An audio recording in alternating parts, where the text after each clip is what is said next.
कभी किसी ब्राह्मण के सत्व का हरण मत करना। ब्राह्मण के सत्व का, उसके अधिकार का, उसके अंश का अगर तुम हरण करोगे तो वह धन, वह संपत्ति, वह ब्राह्मण का सत्व तुम्हारे लिए विष के समान होगा और तुम्हारा विनाश हो जाएगा। नाहम हालाहलम मन्ने विषम यस्य प्रतिक्रिया। भगवान ने कहा हालाहाल विष को मैं विष नहीं मानता हूं। क्यों बोले? उसकी भी प्रतिक्रिया है। अगर कोई हालाहल विष पी ले तो उसको भी बचाया जा सकता है, लेकिन ब्राह्मण का सत्व इतना भयंकर विष है कि वह व्यक्ति का विनाश ही कर देता है। इसलिए कभी ब्राह्मण के सत्व का हरण मत करना। भगवान ने कहा कि स्वदत्ताम परदत्ताम वा ब्रह्मवृत्तिम हरेच्चयः, आपके द्वारा दिया गया हो अथवा किसी दूसरे ने दिया हो, उस ब्राह्मण के स्वत्व का, ब्राह्मण के अंश का अगर व्यक्ति हरण करता है तो 60 वर्ष सहस्राणी विष्टायाम जायते कृमि, वो 60,000 वर्ष तक गंदगी का कीड़ा बनता है। भगवान ने कहा हे पुत्रों, विप्रम कृतागसमपि नैव द्रुह्यत मामकाः। हे मेरे पुत्रों, मामकाः, मेरे पुत्रों, बड़ी आत्मीयता से भगवान ने समझाया। जब किसी को उपदेश देना हो तो बड़ी ही आत्मीयता से उपदेश दिया जाए, तभी उपदेश हृदय में उतरता है। इसलिए भगवान ने अपने पुत्रों से कहा, अरे मेरे बेटों, मामकाः, मामकाः का यही था, अरे मेरे बेटों, एक काम करना, विप्रम कृतागसमपि नैव द्रुह्यत।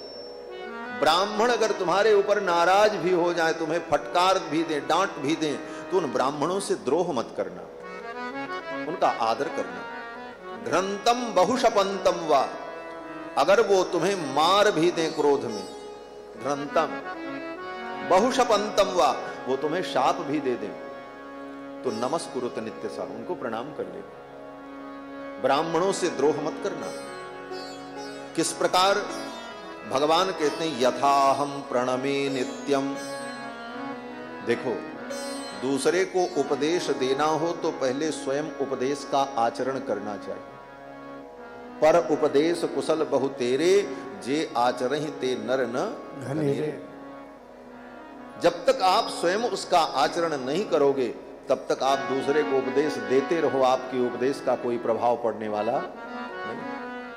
भगवान अपने पुत्रों से कहते हैं, देखो, ब्राह्मण अगर तुमको शाप दे दे, मार भी दे, गाली भी दे, उस ब्राह्मण को प्रणाम कर लेना।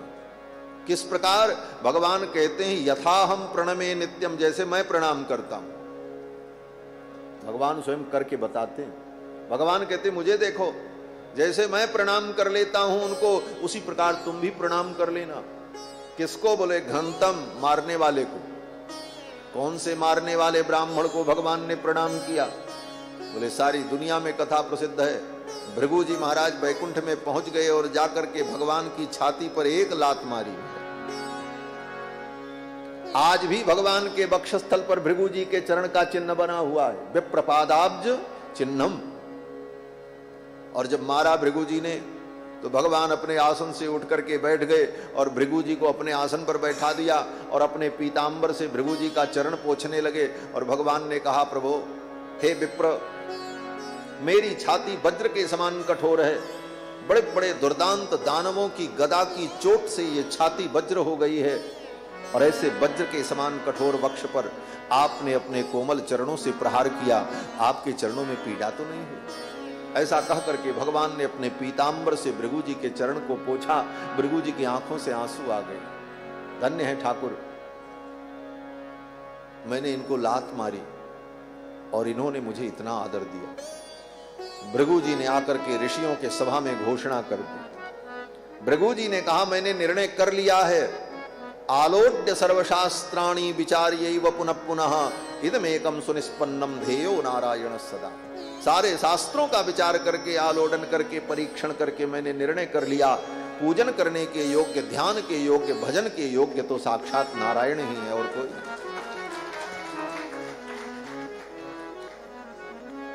घ्नन्तम अबहुशपंतम साप देने वाले ब्राह्मण को भी प्रणाम किया। साप किसने दिया? बोले नारद जी ने भगवान को शाप दिया। नारद शाप दीन एक बारा। नारद जी ने भगवान को शाप दिया, लेकिन साप देने वाले नारद को भी भगवान ने प्रणाम किया और यही कहा, साप शीस धरि हरसी हिय। नारद के शाप को भी भगवान ने सिरोधार्य कर लिया और नमस्कुरुत। गाली देने वाले ब्राह्मण को भी प्रणाम किया, अपशब्द कहने वाले ब्राह्मण को भी प्रणाम किया। अपशब्द कहने वाले ब्राह्मण कौन? बोले परशुराम जी महाराज। परशुराम जी ने क्या नहीं कहा भगवान को रामावतार में, लेकिन राम जी प्रणाम करते हैं और कहते हैं, विप्रवंश कर अस प्रभुताई, अभय हो ही जो तुम ही दिदाई। तो भगवान कहते हैं, यथाहम प्रणमे नित्यम, जिस प्रकार मैं प्रणाम कर लेता हूं उसी प्रकार तुम भी प्रणाम कर लेना, कभी ब्राह्मणों से द्रोह मत करना। ऐसी शिक्षा भगवान ने अपने पुत्रों को क्यों दी? क्योंकि भगवान जानते हैं मेरे वंश का विनाश जब भी होगा तो ब्राह्मण के ही शाप से होगा। दूसरा तो कोई भगवान के वंश का विनाश कर नहीं सकता। पृथ्वी पर किसी क्षत्रिय में वो साहस नहीं है, वो तेज नहीं है। और भगवान जानते हैं कि मेरे वंश का संहार जब कभी होगा तो ब्राह्मण के द्वारा ही होगा। लेकिन समय से पहले कहीं इनका संहार न हो जाए, कहीं ये उद्दंड हो गए, उच्छृंखल हो गए, तो समय से पहले ही कहीं इनका विनाश न हो जाए, इसलिए भगवान ने अपने पुत्रों को बुला करके सब समझाया और सिखाया। ये सब कथा सुखदेव जी ने वर्णन किया है। इसके बाद कथा आती है, बलराम जी एक दिन वृंदावन पहुंच गए, गोकुल। उनकी इच्छा हुई गोकुल जाने की। भगवान गोकुल गए हैं बलराम जी, और गोकुल में जाकर के जमुना जी के साथ बलराम जी ने क्रीड़ा की है। और बलराम जी जब उधर गोकुल गए तो इधर द्वारिका में पौंड्रक ने संदेश भेजा, द्वारिकाधीश कृष्ण तुम भगवान नहीं हो, असली भगवान मैं हूं। भगवान के समय में इस पृथ्वी पर नकली भगवान अपने आप को भगवान घोषित कर रहे थे। उस पौंड्रक नाम के राजा ने कहा, मैं भगवान वासुदेव हूं, और ये जो तुम चक्र धारण करते हो ये चक्र धारण करना छोड़ दो, असली भगवान मैं हूं। आज भी ऐसे नकली भगवान बहुत घूम रहे हमारे, और जितने नकली भगवान हैं उनकी स्थिति बड़ी भयानक है। एक नकली भगवान तो अभी कुछ दिन से पूजित हो रहे हैं और उनके अनुयायी तो अब उपद्रव पर उतर चुके हैं। स्वामी नारायण संप्रदाय जिसको लोग कहते हैं, उस घनश्याम पांडे नाम के व्यक्ति को भगवान घोषित कर दिया और पुराणों के वचनों की अवहेलना करके, पुराण के श्लोकों का अपार्थ करके जबरदस्ती उसको भगवान सिद्ध करने का प्रयास किया, और उनके अनुयायी स्वामी नारायण को भगवान घोषित किया। और अब तो इतना अनर्थ हो चुका है कि स्वामी नारायण की मूर्ति बनाकर उसके नीचे ब्रह्मा को, विष्णु को, शंकर को हाथ जोड़े दिखाया जाता है कि स्वामी नारायण ही परब्रह्म है, ये ब्रह्मा शंकर सब उनके दास हैं। ये भयानक स्थिति। और अगर इसका विरोध समाज में नहीं हुआ तो ये सनातन धर्म के लिए बहुत बड़ा खतरा है, सनातन धर्म के लिए बहुत बड़ा अभिशाप बन जाएगा। तो ऐसे नकली भगवान पैदा किए जा रहे हैं इस देश में। स्वामी नारायण जैसे व्यक्ति को भगवान बना दिया उनके अनुयायी। और स्वामी नारायण जिसका नाम घनश्याम पांडे था, बस्ती जनपद का, उत्तर प्रदेश, गुजरात में उसकी पूजा हुई। और वैसे भी गुजरात में पाखंडियों की अधिक पूजा हो जाती है।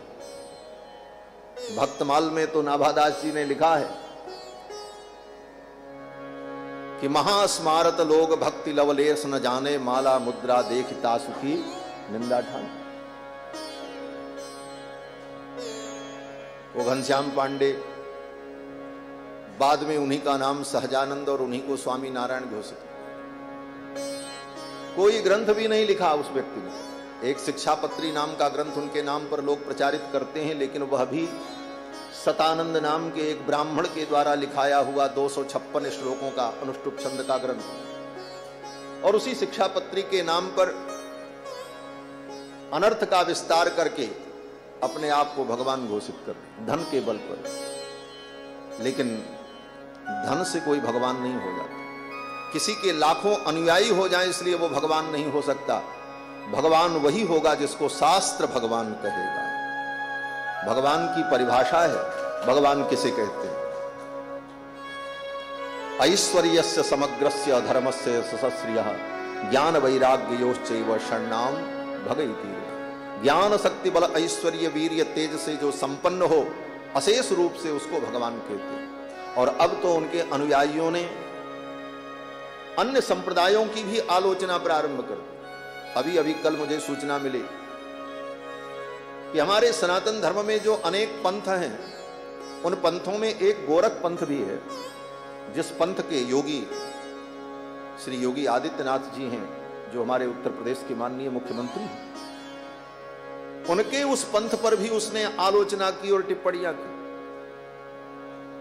और भी जितने सनातनी परंपरा के संप्रदाय हैं, उन संप्रदायों पर भी आलोचना और टिप्पणी की, और ये सिद्ध करने का प्रयास करते हैं कि हमारा ही मत सर्वश्रेष्ठ है और हमारे स्वामी नारायण ही सबसे बड़े भगवान हैं। ये ब्रह्मा शंकर हनुमान सब उनके चरणों में बैठते। तो बंधुओं, आज के समय में ऐसे पाखंडियों से हमें सावधान होने की आवश्यकता है।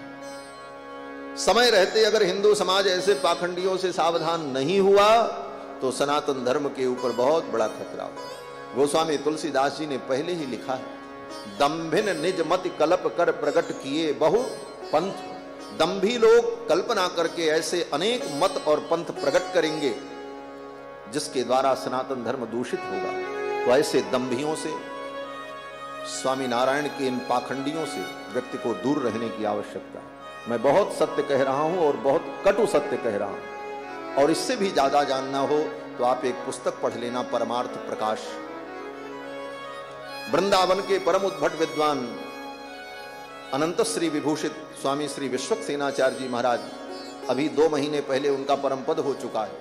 उन्होंने आज से 10 वर्ष पहले उसके पाखंड का उजागर किया है। बड़ी मोटी किताब है जिसमें सारा इतिहास लिखा हुआ है, इनके झूठ का पुलिंदा। वो पुलिंदा उसमें आप सबको मिल जाएगा। तो कहने का मतलब, ये प्रसंग आ गया इसलिए मैंने कहा कि भगवान कृष्ण के समय में भी ऐसे नकली भगवान, वो पौंड्रक अपने आप को कहता था मैं भगवान हूं, और पत्र लिखा द्वारिकाधीश को कि तुम अपने को भगवान कहना छोड़ दो, ये चक्र धारण करना छोड़ दो। भगवान ने कहा अब तो पानी सिर से ऊपर हो गया। भगवान रथ लेकर के चल पड़े और पहुंचे पौंड्रक के नगर में, और जाकर के भगवान ने पौंड्रक से कहा, पौंड्रक तू कहता है कि मैं असली भगवान हूं और मैं चक्र धारण करना छोड़ दूं, तो लो मैं अपने चक्र को छोड़ रहा हूं, अगर तुम भगवान हो तो इसे संभाल लेना। ऐसा कह करके भगवान ने अपना सुदर्शन चक्र छोड़ा, और उस सुदर्शन चक्र ने पौंड्रक का शिरच्छेद कर दिया। पौंड्रक का भगवान ने वध किया। काशी नरेश आ गए लड़ने के लिए। काशी नरेश को भी भगवान ने मार डाला। काशी नरेश का सिर काट करके भगवान ने काशी में फेंक दिया। काशी नरेश के पुत्रों ने अपने बाप का सिर देखा तो सब रोने लगे। काशी नरेश के पुत्रों ने काशी के विद्वान ब्राह्मणों को बुला करके तांत्रिक यज्ञ करवाया भगवान कृष्ण को मारने के लिए। तंत्र विद्या का प्रयोग। एक कृत्या प्रकट हुई, वो कृत्या द्वारिका के लिए चल पड़ी। भगवान कृष्ण के ऊपर कृत्या को भेजा। कृत्या चली, लेकिन भगवान का सुदर्शन चक्र प्रकट हो गया और भगवान के सुदर्शन चक्र ने कृत्या को भस्म कर दिया। और फिर भगवान का सुदर्शन चक्र काशी के लिए चल पड़ा। जब काशी के लिए भगवान का सुदर्शन चक्र चल पड़ा तो काशी में विराजमान भगवान भूत भावन शशांक शेखर कपाल माली भगवान शिव ने पार्वती से कहा, देवी चलो यहां से। बोले कहां चलें? अपना घर छोड़ करके। बोले अभी तो चलना पड़ेगा। क्यों? बोले द्वारिकाधीश अपने सुदर्शन चक्र के द्वारा काशी का दाह करने जा रहे हैं, इसलिए काशी छोड़ देने में ही भलाई है। भगवान शंकर पार्वती को लेकर काशी छोड़ करके चले गए। निन्ने बन्ने व काशी दवसिख जटिल ज्योतिषा ये न दाहं कृत्या वृत्या विलिल्ले सलभ सुलभया यत्र चित्र प्रभावे रुद्रोप्यद्रेर दुहित्रा गिरि गहन गुहा यद भयादभ्ययासी। भगवान शंकर पार्वती को लेकर काशी छोड़ करके चले गए। काशी को भगवान ने अपने सुदर्शन चक्र से दग्ध कर दिया, जला दिया। दग्धा वाराणसीम सर्वाम विष्णोश्चक्रम सुदर्शनम। भगवान के सुदर्शन चक्र ने, चक्रराज ने संपूर्ण काशी को जला करके भस्म कर दिया। काशी जल करके जब शांत हो गई, तब भगवान शंकर पार्वती जी को लेकर के आए, भगवान का पूजन किया और कहा, प्रभु आपने बहुत अच्छा किया, मेरी काशी को आपने अपने सुदर्शन चक्र से चक्रांकित कर दिया। भगवान के चक्र से चक्रांकित पुरी हो गई। अब ये संसार चक्र से प्राणियों को मुक्ति देने वाली बन गई। इस पुरी में जो प्राणों का त्याग करेगा वो संसार सागर से मुक्त हो जाएगा। इस प्रकार भगवान ने बड़ी विविध लीलाएं की। अब कहां तक मैं आपको सुनाऊं। श्री बलराम जी ने द्विविध नाम के बानर का वध किया है। दुर्योधन की बेटी लक्ष्मणा के स्वयंवर में भगवान के पुत्र सांब पहुंच गए। सांब का वरण कर लिया दुर्योधन की बेटी ने। दुर्योधन ने कहा, मैं अपनी बेटी का विवाह कृष्ण के साथ नहीं करूंगा। भगवान कृष्ण के पुत्र सांब को बंदी बना लिया।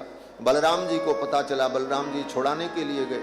बलराम जी ने दुर्योधन को संदेश भेजा, मेरे भतीजे को और बहू को विदा कर दो।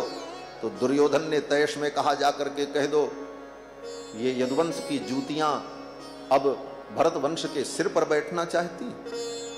उस समय भी राजाओं के वंश में अपना अपना मान था, और वास्तव में भरत वंश तो कौरव का वंश, क्षत्रियों का सर्वश्रेष्ठ वंश था। दुर्योधन ने कहा, ये यदुवंशियों का इतना साहस, ये जूतियां मेरे सिर पर बैठेंगी। आकर के दूत ने ऐसा ही भगवान बलराम को बता दिया। बोले, वो तो ऐसा बोल रहा। बलराम जी ने कहा, उसकी ऐसी औकात, उसने जूती कहा तो अब ये जूतियां सिर पर ही पड़ेंगी। बलराम जी को भी क्रोध आ गया। बलराम जी ने अपना हल उठाया, हस्तिनापुर के एक किनारे लगाया और ऐसे थोड़ा सा पुश किया मारा। बलराम जी ने कहा, आज पूरी हस्तिनापुरी को खोद करके गंगा में फेंक दूंगा, काम ही खत्म हो जाएगा। ज्यों ही बलराम जी ने अपना हल लगा करके थोड़ा खींचा, धड़ाम धड़ाम बड़े बड़े शिखर टूट टूट करके गिरने लगे, प्रासाद गिरने लगे। लोग दौड़ पड़े। दुर्योधन को पता चल गया। दुर्योधन आया, आकर के बलराम जी के चरणों में गिर पड़ा। बोले, महाराज अपने चेले का सर्वनाश क्यों करना चाहते? ये दुर्योधन बलराम जी का चेला था महाराज, उसको गदा युद्ध सिखाया था बलराम जी ने। दुर्योधन ने कहा, महाराज आप अपने चेले का सर्वनाश क्यों करना चाहते हैं? तो बलराम जी ने कहा, जब चेला गुरु का ही सर्वनाश करने पर उतारू हो जाए तो फिर ऐसे चेले का सर्वनाश ही कर देना चाहिए। अब तो दुर्योधन चरणों में गिर पड़ा। बोले, महाराज क्षमा करें। बोले, चुपचाप जाओ और मेरी बहू को और मेरे भतीजे को सानंद सम्मान पूर्वक विदा करो। दुर्योधन ने बात मान ली और भगवान के पुत्र शांब का विवाह दुर्योधन की बेटी से। दुर्योधन भगवान कृष्ण का सगा समधी है महाराज, लेकिन भगवान ने अपने समधी का पक्ष नहीं लिया, अर्जुन का पक्ष लिया, क्योंकि अर्जुन के पक्ष में धर्म था। यतो धर्मस् ततो जयः, धर्म के पक्ष में ही रहना चाहिए। धर्म जिधर हो उधर जो व्यक्ति रहता है उसी को कीर्ति और यश की प्राप्ति हो। महाभारत युद्ध में भगवान ने पांडव का पक्ष लिया, क्योंकि धर्म पांडव के पक्ष में था, दुर्योधन के पक्ष में धर्म नहीं था। और महाभारत युद्ध में भगवान ने पांडवों का पक्ष लेकर के पृथ्वी के भार को समाप्त किया है। आगे बहुत सारी कथाएं हैं। भगवान ने सुदामा जैसे विपन्न ब्राह्मण पर कृपा की। कथा आपको मालूम है, सुदामा नाम के ब्राह्मण भगवान के बचपन के सखा थे, गुरुकुल में पढ़े हुए थे। बार बार पत्नी के कहने पर सुदामा जी द्वारिकापुरी जाने को तैयार हुए। 4 मुट्ठी चावल उपहार लेकर के सुदामा जी द्वारिकापुरी आए हैं। भगवान ने सुदामा जी का बड़ा भव्य स्वागत किया और बड़ा सम्मान किया। अपने हाथों से सुदामा जी का चरण धोया, चरणामृत लिया। ये सब देखकर द्वारिका के लोग आश्चर्यचकित होते रहे। इस ब्राह्मण ने कौन सा पुण्य किया है, इस अवधूत ने कौन सा पुण्य किया है कि त्रिलोकी के स्वामी इसका चरण धो रहे हैं। रुक्मिणी जी मन में सोचने लगी कि इस अवधूत ने किमनेन कृतम पुण्यम अवधूतेन भिक्षुणा, इस भिक्षुक ने कौन सा पुण्य किया कि त्रिलोकी के स्वामी इसका चरण धो रहे हैं। और भगवान ने सुदामा जी का चरण धोया, चरणामृत लिया, अपने आसन पर बैठाया और बड़े ही स्नेह से कुशल क्षेम पूछा। और कुशल क्षेम पूछते हुए भगवान ने कहा, मित्र गुरुकुल से जाने के बाद विवाह हुआ कि नहीं हुआ तुम्हारा? समावृत्तेन धर्मज्ञ भार्योढ़ा सदृशी नवा। समावर्तन संस्कार के बाद तुम्हारे अनुकूल तुम्हें भार्या मिली कि नहीं मिली? सुदामा जी ने कहा, मित्र बड़ी सुंदर पत्नी मिली। मेरी पत्नी बड़ी सुंदर है, बड़ी सुशीला है, बड़ी अच्छी है। मैं उसकी कितनी बड़ाई करूं।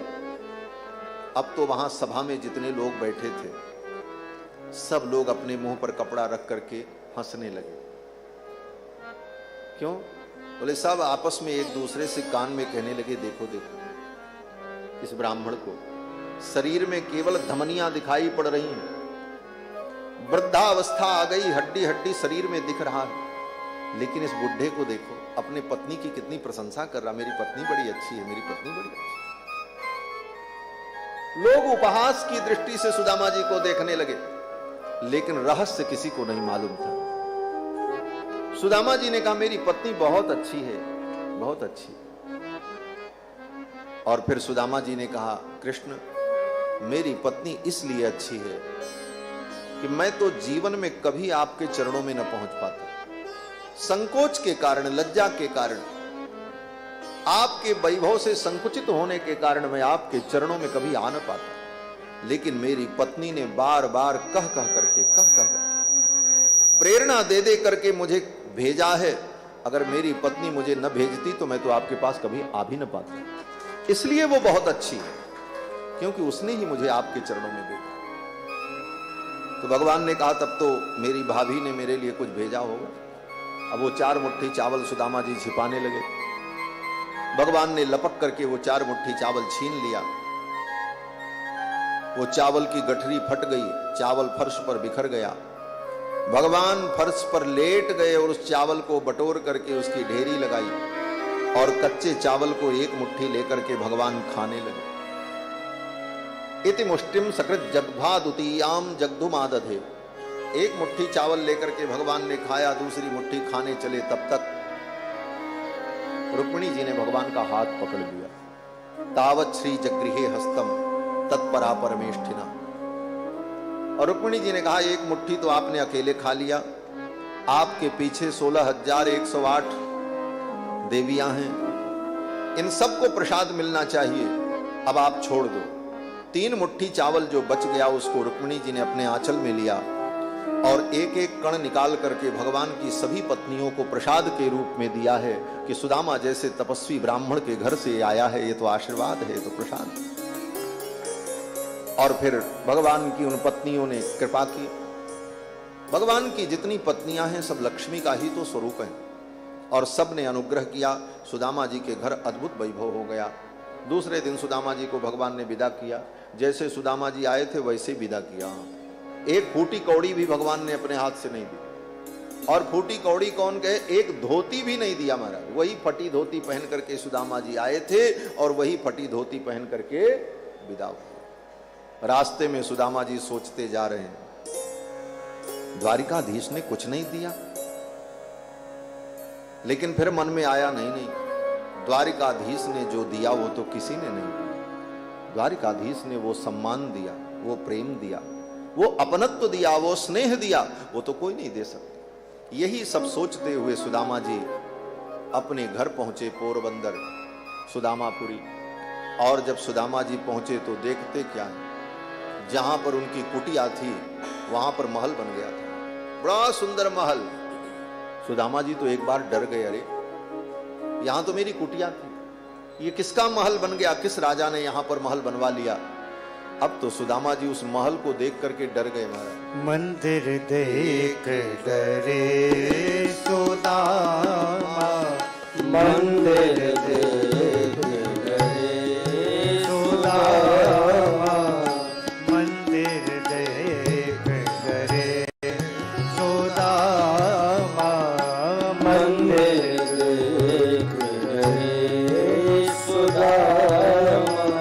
कहा गई मोरी राम झोपड़िया, कहा गई मोरी राम झोपड़िया, कंचन महल खड़े सुदामा, कंचन महल खड़े सुदामा, मंदिर देख करे सुदामा, मंदिर देख करे सुदामा, मंदिर देख करे। सुदामा जी उस महल को देखकर डर गए, किसने यहां महल बना लिया। लेकिन तब तक अगले क्षण सुदामा जी ने क्या देखा, बोले सुदामा की ब्राह्मणी सुशीला उस महल से निकल करके आ रही है, राजरानी के समान आभूषण धारण किए। सुदामा जी ने देखा, अरे ये तो मेरी सुशीला है। सुदामा जी दौड़ पड़े और जाकर के पूछा, अरे देवी ये क्या चमत्कार है। सुशीला ने कहा, ये सब द्वारिकाधीश की कृपा है। सुदामा जी ने मन ही मन भगवान को प्रणाम किया और अपनी पत्नी सुशीला से कहा, देवी देखो भगवान ने बड़ा अच्छा न्याय किया है, द्वारिकाधीश ने तुम्हारे हमारे साथ। बोले क्या न्याय किया। सुदामा जी ने कहा, मैं द्वारिका गया था और कृष्ण ने मुझे एक फूटी कौड़ी भी नहीं दी और यहां पर इतना बड़ा महल बना दिया। किस लिए जानती हो। सुशीला ने कहा, आपके लिए। सुदामा जी ने कहा, नहीं मेरे लिए नहीं, तुम्हारे लिए। तुम्हें इन वस्तुओं की जरूरत थी, तुम्ही ने हमको भेजा था, इसलिए तुम्हारे लिए भगवान ने सब कुछ भेज दिया और मुझे एक फूटी कौड़ी भी नहीं दी, इसलिए कि भगवान की यही इच्छा है कि सुदामा तुम जिस प्रकार तपोमय जीवन व्यतीत करते थे वही तुम्हारा जीवन बना रहे। तुम्हारे जीवन में तपस्या बनी रहे, तपस्या ही तुम्हारा धन है। ब्राह्मण के जीवन का धन तो तप है। सुदामा जी ने कहा, मेरे लिए भगवान की यही आज्ञा है। और इतना सब कुछ होने के बाद भी सुदामा जी अपने उसी त्यागमय तपोमय जीवन में थे। सब कुछ हो जाने के बाद उनके बच्चे, उनकी पत्नी तो उस सुख को भोगते थे, लेकिन सुदामा जी, बोले सुदामा जी तो अपनी कुटिया में ही रहते और सवेरे से शाम तक अध्ययन, अध्यापन, स्वाध्याय, प्रवचन, अपने ब्राह्मण धर्म के पालन में ही लगे रहे। सुदामा जी का ये चरित्र सुखदेव जी ने राजा परीक्षित को सुनाया